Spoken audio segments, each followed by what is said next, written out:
Good morning. All right. We're off to a new week. It's time to get some cardio going, air pumping, your knowledge maker making. If I only had a brain. Wizard of Oz. All right. So, yesterday in world history, most specifically American history, there were three significant events that occurred. The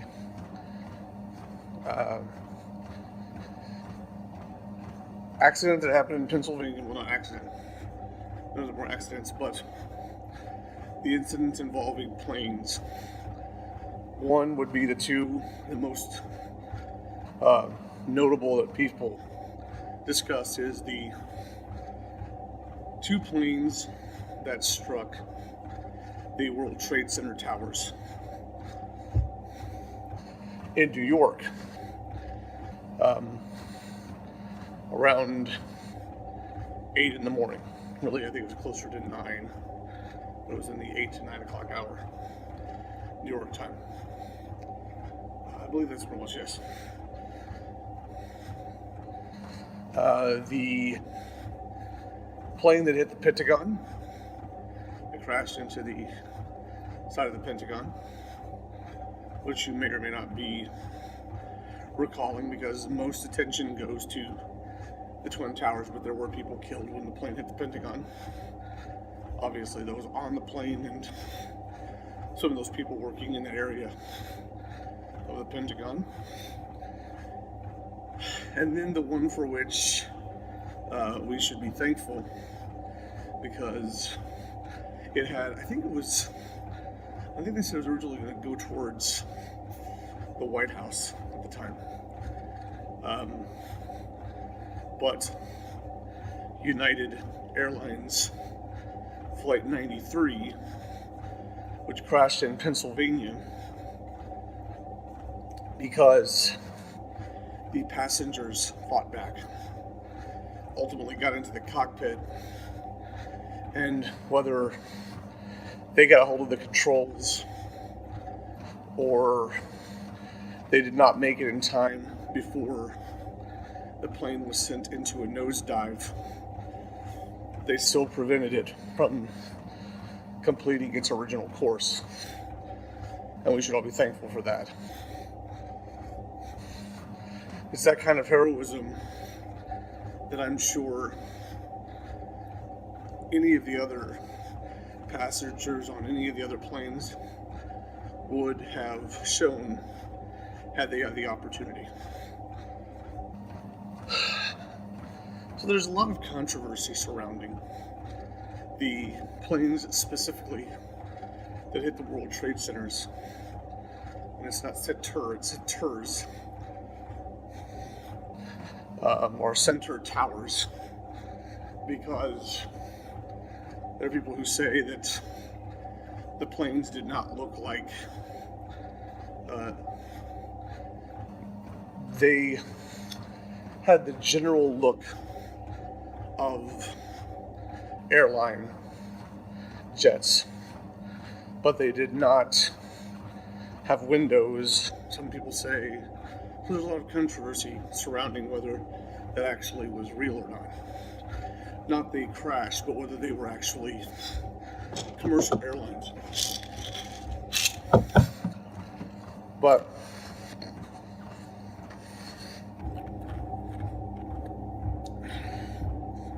I think people should draw their own conclusions, whether or not that was actually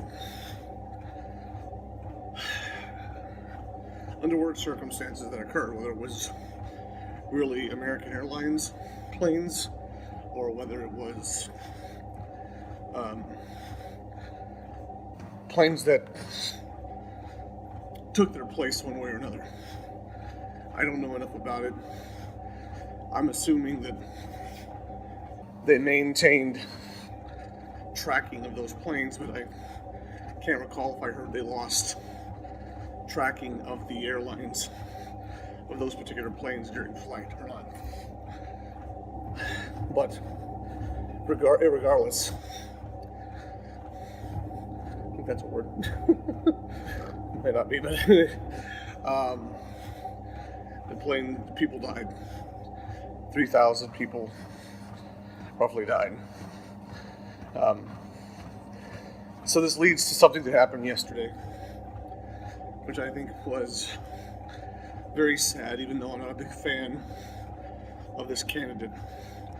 I don't wish harm on anyone. I would like to launch certain presidents to Mars, but that's really different from wanting them to be hurt. Hillary Clinton apparently fell yesterday. I heard about this late last night, that she had fallen, and later it was announced that she had been, diagnosed on Thursday with pneumonia. Well, this is not Hillary Clinton's first occasion of falling. If you follow the news at all, you know Hillary Clinton has had coughing spells on a number of occasions throughout, I think, really the past month, which now they're contributing to her pneumonia. But I doubt that if it's related to pneumonia, her coughing spells, I doubt that she's only had pneumonia for 3 days. I suspect that she has had this condition for some time, and I don't think it's pneumonia related. I think pneumonia is a cover because she has other health issues. So Hillary Clinton did the town hall forum last Monday with Matt Lauer, and he asked her some pretty tough questions. I'm not a normal fan of Matt Lauer, but I thought he was very fair, and you have to give someone credit when they're fair. Of course, he got held for it afterwards, because apparently some Democrats thought he was too tough on her. But that's what real journalism is asking tough questions. And I wish he would realize that he's only a benefit as long as he does things the way they want him to. And he would realize that really he did his job, but just got a taste of, oh crap, I can't ask her tough questions. And knows that, he's dealing with a corrupt system, which he probably already does, mind you. But so Hillary fell, and this is something we really need to be concerned about. Putting all aside the election from what she's trying to do to become the president, and just the fundamental concept of someone who is not in good health being pushed or pushing herself so hard during a campaign season, she can really, really seriously hurt herself. If you hear those stories about, which they don't over-advertise it, about her taking weekends off, it's just, she's really not in good enough health to be pursuing this. She's 70 years old. So is Trump, by the way. I think he's a little older than her, actually. But she's really not in great health. And someone like this should not be pushed for this intense of a schedule at this point. I know they owed her something, because it's very true that the Clintons know where the body is buried. The bodies are buried. but it's just not a smart idea. My prediction is, if she is to get elected president, she won't survive her first term. Not because of her being assassinated, but just her health is so poor. They said yesterday that the reason she wore glasses, and this is months and months back, when Trey Gowdy and the Congress held an investigation into Benghazi. She wore glasses. And they said that the reason she wore glasses was because after she had fallen and hit her head, she had double vision. Well, her fall occurred years before that commission. And she's still wearing glasses. And I heard that it's because she'll have to wear them the rest of her life because of that. This is not a person who's healthy, guys. We cannot. So, if you're voting for Hillary Clinton, are you really going to vote for her to be in office when her running mate is most likely going to take up that position because of her poor health, and he's going to have to run things anyway because she keeps having to step out because she has to take breaks? If that's the case, Tim Kaine should just be the nominee and have someone else as his running mate. Because she would be an inconsistent president. She wouldn't be able to handle her duties as president. He said duty. He said duties. Today's trivia question.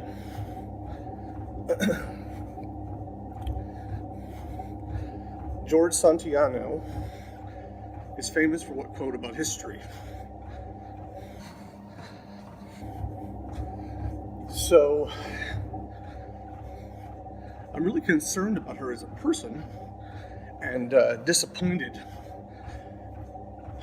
that she would push forward, even if she knows she's probably not going to survive it.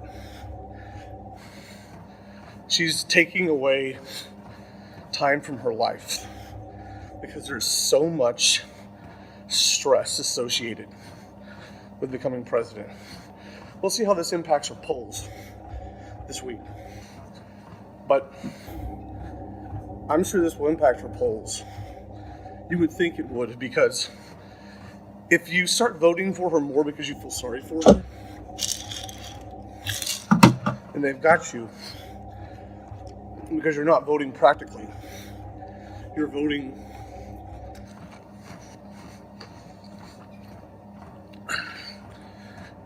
for people based on your sympathy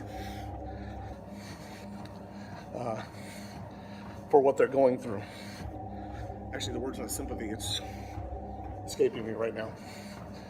But you're not voting for them because of logic. You're voting for them because you feel bad for them. You're like, oh, well, I want her to have her chance to be president even though she's sick. That's not the reason you vote for someone. You're supposed to be voting for someone who can really seriously take charge over the next 4 years and has the health to do so. Have we seen Trump's medical records? No. But we also haven't seen Trump showing the same kind of health issues that Hillary has. I'd feel the same way if Trump had fallen and shown signs of severe health injuries or health issues. The party has nothing to do with it. Now, from a political perspective, of course, I disagree with the Democrats. But it's not because I think Democrats, as voters, and in some cases, not even as political, as politicians, are actually bad. I think they're very misguided, and I think they have a source for their misguiding, which veers way away from the Constitution The United States did not start perfect, okay? It just didn't.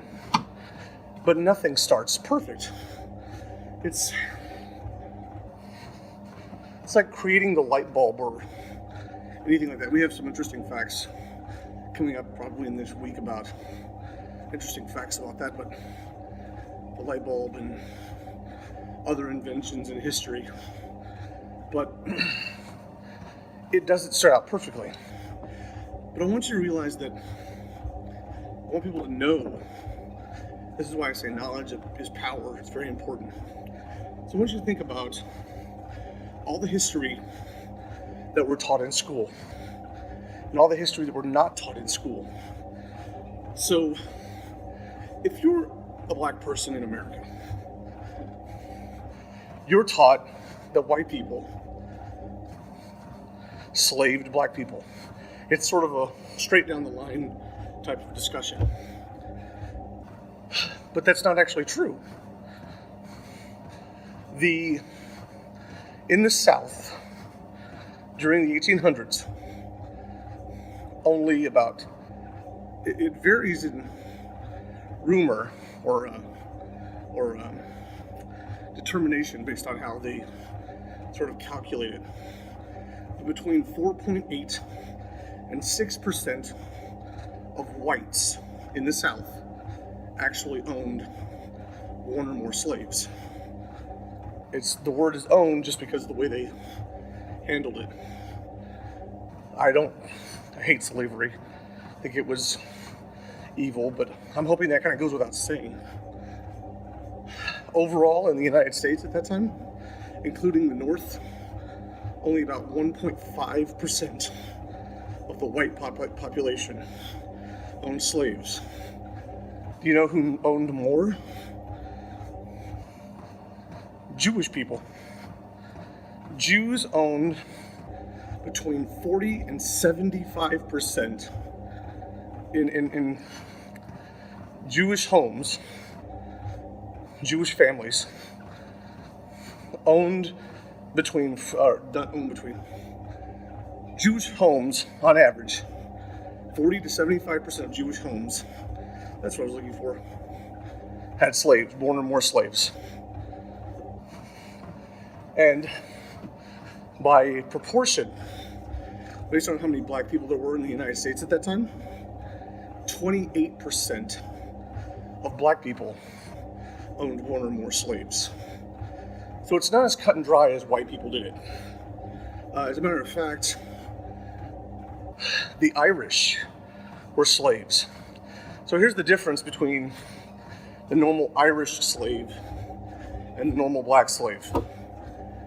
Irish slaves were considered, well, they both were, but there were indentured servants and then there were slaves. So indentured servants were people who had a period of time they were required to work for someone before they would be released from that contract, given land and the means to start their own life. Slaves, by the way, we understand them today, were people who were shipped over here to live their lives in servitude wrongfully. So now, indentured slaves, there were a lot of Irish. There were black indentured slaves as well. There were a lot of Irish slaves, indentured servants. Slaves, there were a lot of black slaves. But interestingly enough, they would push the Irish slaves even harder because, and I'm not going to use the exact quote because it uses one of the most foul words in my opinion in the world, which I can't believe anybody's using nowadays. My belief. Well, damn it, it's just a belief in its reality. You shouldn't be using the word anymore, it's evil. But there were people back in the day who would push the Irish indentured slaves and all those indentured slaves very hard because they said, We only have the indentured slaves for 7 years. We have the blacks for life. So they would push them harder because, in a way, if they did, it didn't matter. If they didn't survive, then they just saved a lot of money. They didn't have to give to any they didn't have to give the property. They didn't have to complete their end of the bargain. So they didn't care. It just shows you how hateful it was. So now, if you don't know this, a lot of the black slaves that were shipped here to America were shipped to the north. New England, the South is where cotton and a lot of agricultural products were grown because their temperature was appropriate for it. It would be too cold in the north in a lot of the northern states. But guess who were a lot of the slaves in the 1800s were shipped to? Who bought them? People in New England, which was in the north. So they had this high and mighty perspective about how they didn't want slavery. But in fact, they would buy slaves, have them shipped over, and then they would sell them to people in the South. So a lot of white people in the 1800s did not like slavery. They didn't like it because they were required to pay taxes for the government to continue to institute slavery. They didn't like that because it was a tax. They didn't want to pay that. Number two, they were drafted as slave hunting groups to go and track down slaves that got away. And a lot of them didn't want it. And the third one is because slavery took jobs from people because they had free labor. And they didn't think it was right because so many poor white people couldn't get jobs either. I mean, slavery is so cut and dry in the way it's sort of displayed in history and showcased in history, but the reality is that's not what it was. And they use it as a narrative to divide us in a lot of ways. When so many white people that are here in the United States now were never involved, their families were never involved with slavery. They just weren't. They came over after all of that even happened. Or the percentage that were involved, most of them already died off. Because when slavery ended, a lot of these people lost money.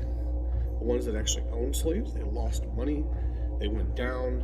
Their children had nothing going forward because they lost everything when slavery was abolished.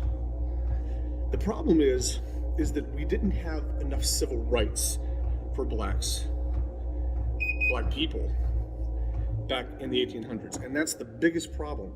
You see, we would, if we back in that time, there was a general consideration that black people were worth about 3/5 of what white people were worth.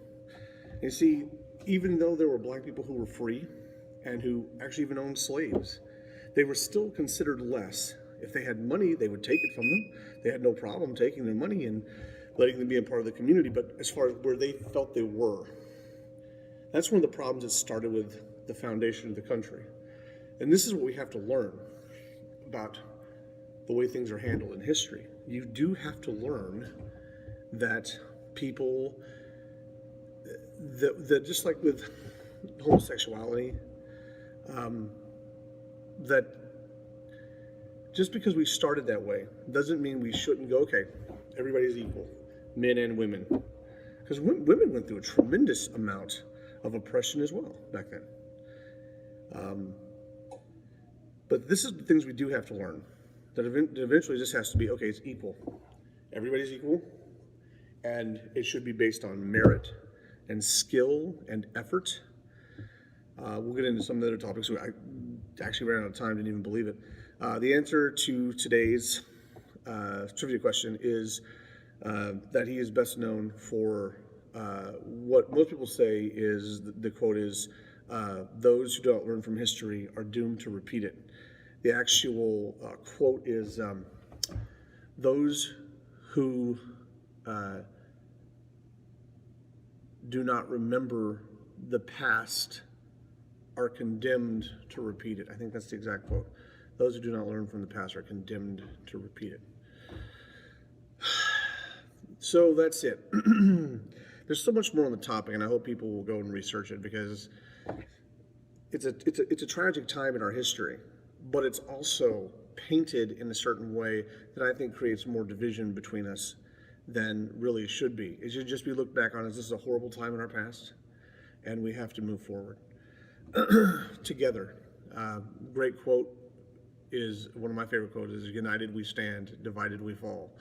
But there's a difference between united, if you're actually a citizen of the country, and bringing in more people from other parts of the world that come here illegally and don't follow the laws of our system, because it costs us more as people. And it really does. It's not as simple as, oh, we're just being hateful towards them. No, no, no.